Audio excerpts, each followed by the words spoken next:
Sí, hablé ayer por la tarde con el padre Econom y me contó todo. El padre Ramírez, claro, el padre Ramírez.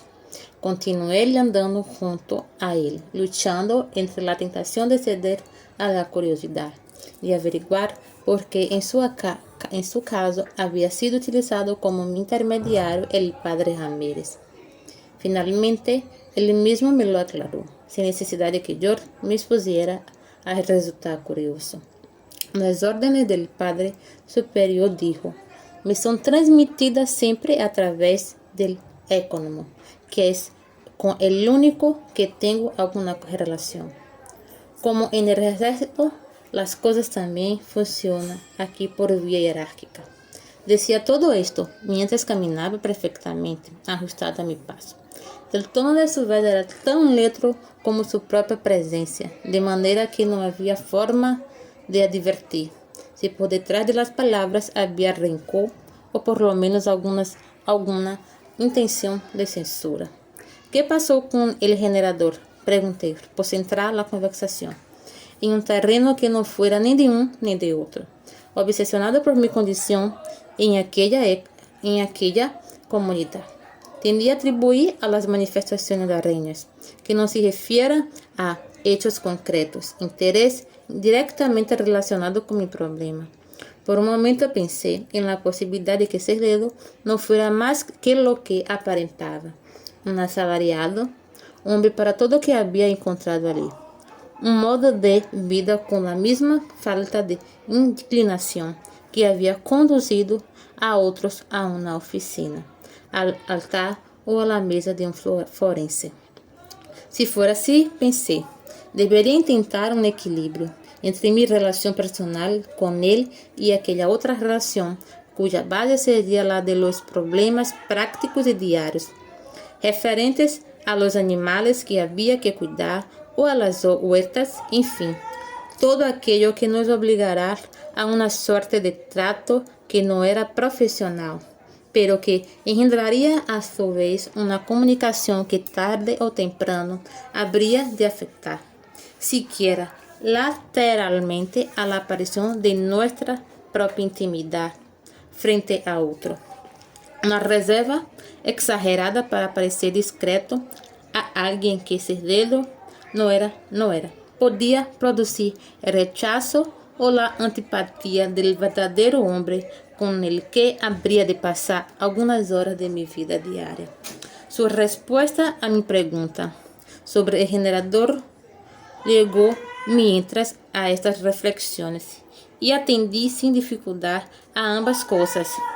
Lo de siempre en esta época, dijo, como se trata de un río de poco caudal, al construirse el generador y el ingeniero mandó hacer un conductor en forma de embudo debajo del agua para dirigir un fuerte chorro a las playas. No pensó, y si lo pensó, no lo dijo, que las orillas del río tienen demasiados chopos y álamos, que al saltar la hoja acaba obstruyendo la tubería, o la que sea. ¿No suele haber otro tipo de averías? No, la máquina está bien. Con el inducido generalmente no hay problemas. La parte móvil es endeble, pero hace 2 años se gastaron los curas bastante dinero. Cambiamos algunas piezas y creo que durará hasta que nos llegue la ampliación comercial que se está proyectando. Habíamos alcanzado la zona del río, donde el frío era más húmedo por la bruma. A lo lejos se veía una ligera capa de niebla, de poca altura, que desaparecía cuando nos acercábamos. Yo estaba un poco sorprendido por el comprometimiento verbal de sus dedos. Su aspecto era el de un campesino. Sin embargo, construía las frases con un tipo de desnudez más propia de los habitantes de la ciudad, pero con todo lo más peligroso de su proceder era la falta de tono o de intención que utilizaba para hablar. Como por ejemplo dijo, hace 2 años los curas se gastaron bastante dinero. Yo tuve un primer movimiento que me indujo a apreciar en la frase una tentativa de complexidad que quedó atenuada de inmediato por la carencia de un gesto o de una modulación especial de las palabras que confirmará esa intención. Su modo de expresarse era tan liso como una lámina de acero. Pensé que por mi parte sería mejor aparentar indiferencia, entretanto, não apreciará uma modificação importante em seu comportamento. O generador estava colocado no interior de uma caseta, bem construída e perfeitamente conservada, que é ao mesmo tempo um puente sobre o rio, que nesse lugar se convierte em uma garganta por donde el caudal penetra com bastante violência. Tiene esta fábrica de luz 3 puertas, 2 de las cuales dan a cada una de las diferentes orillas. La otra que está situada frente a corriente da al río y de ella sale una escalera por la que se puede alcanzar el embudo, formado por aros de hormigón. El cemento que disminuye progresivamente de tamaño. La parte más ancha de este embudo sobresale del agua, a menos que el caudal venga muy crecido por las lluvias. Una rampa lateral que arranca de esa escalera permite introducirse debajo mismo de la caseta, lo que facilita el acceso a la zona del eje donde están situados los primeros engrajes. Entre el suelo de la caseta y el agua hay normalmente 1 metro o 1,5 metros de espacio libre. A partir de ahí, el eje queda sumergido en su extremo. Están colocadas las pallas a una profundidad que ese dedo no me supo decir. Se me dijo que estas eran de madera, por lo que lo dedují que debería estar algo podridas y que eso podría provocar una falta de ritmo en la fabricación de la energía eléctrica. No obstante, hay un mecanismo en el interior de la caseta, por el que se puede elevar el eje hasta que las pallas salen del agua y se sitúan en ese espacio libre de 1 metro a 1,5 metros al que me refería. El río es estrecho y tiene poco caudal, pero parece nervioso y no creo que el embudo fuera obstantemente necesario desde el punto de vista mecánico. Sin embargo, debió de encararse bastante la construcción de la fábrica y quizá eso justificar su existencia.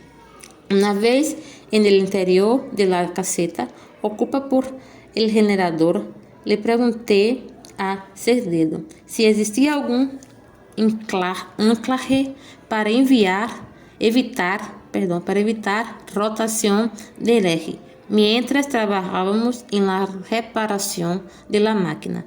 Me dijo que sí, pero insistió en que la máquina se encontraba en perfectas condiciones y que el único trabajo a realizar consistía en destacar el conductor de hormigón. Le respondió que, no obstante, yo preferiría que el generador se encontrara en reposo.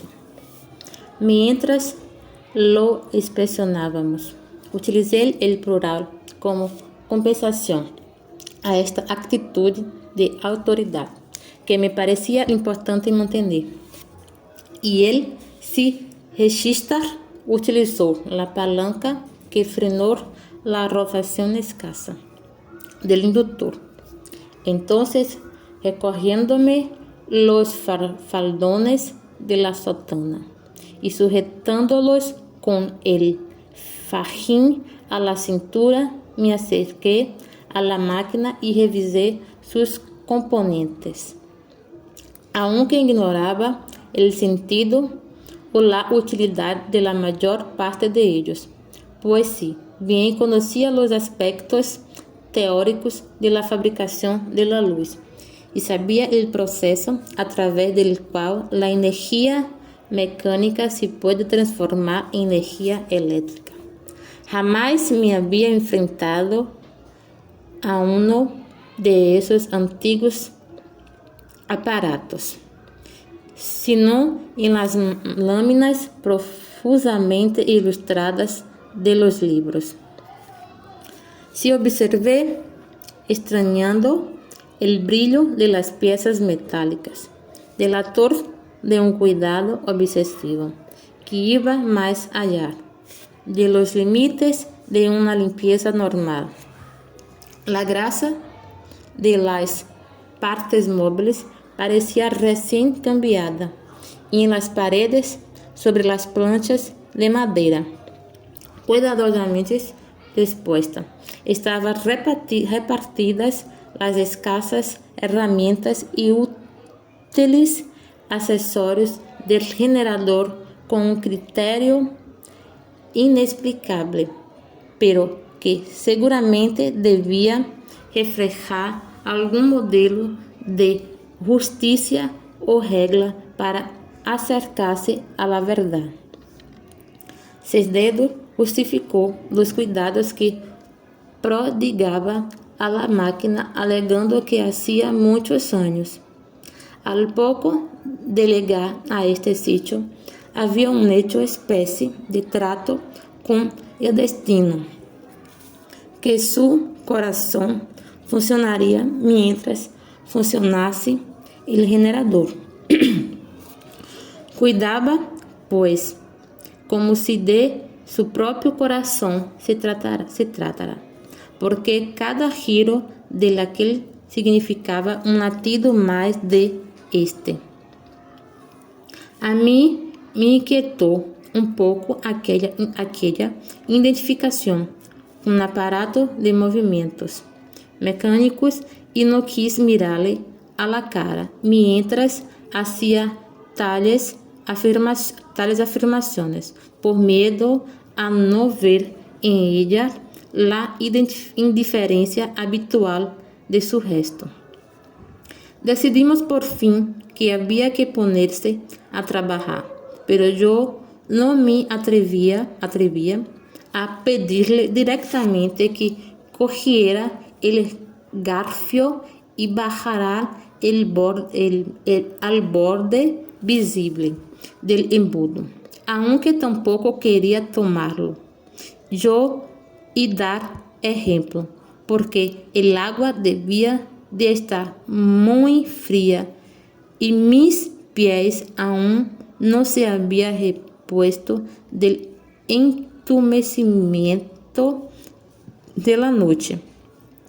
En esto, a través de la rendija de la puerta, vi avanzar a dos figuras negras por el camino. Supe enseguida que una de ellas pertenecía al Padre Superior, por el ritmo desigual de su andadura, ya que no podía sentar con regularidad ambos pies en el suelo. Su cojera la imprimía al cuerpo un ritmo de péndulo invertido que parecía funcionar en contra de las leyes de la gravedad. El otro debía de ser el económico por las manos en los bolsillos y los hombros hacia adelante, también porque el borde inferior de su sotana estaba 4 dedos por encima de sus tobillos. Distinción esta del Padre Ramírez, que aún no he comprendido, aunque un día le oí decir a un seminarista ignorante de mi presencia oscura, al otro lado de una ventana, que se las mandaba hacer así por presumido y por chulo. El caso es que el verlos avanzar hacia la fábrica de luz, fui presa de un movimiento de amor propio, que me indujo a salir con el garfón en la mano por la escalera de ligera pendiente que conducía al embudo. Con una esquina de mi ojo derecho comprobé que las figuras seguían avanzando en dirección a la caseta, porque tal era el frío que sentía y tan dolorosos los escupitajos que la corriente lanzaba sobre.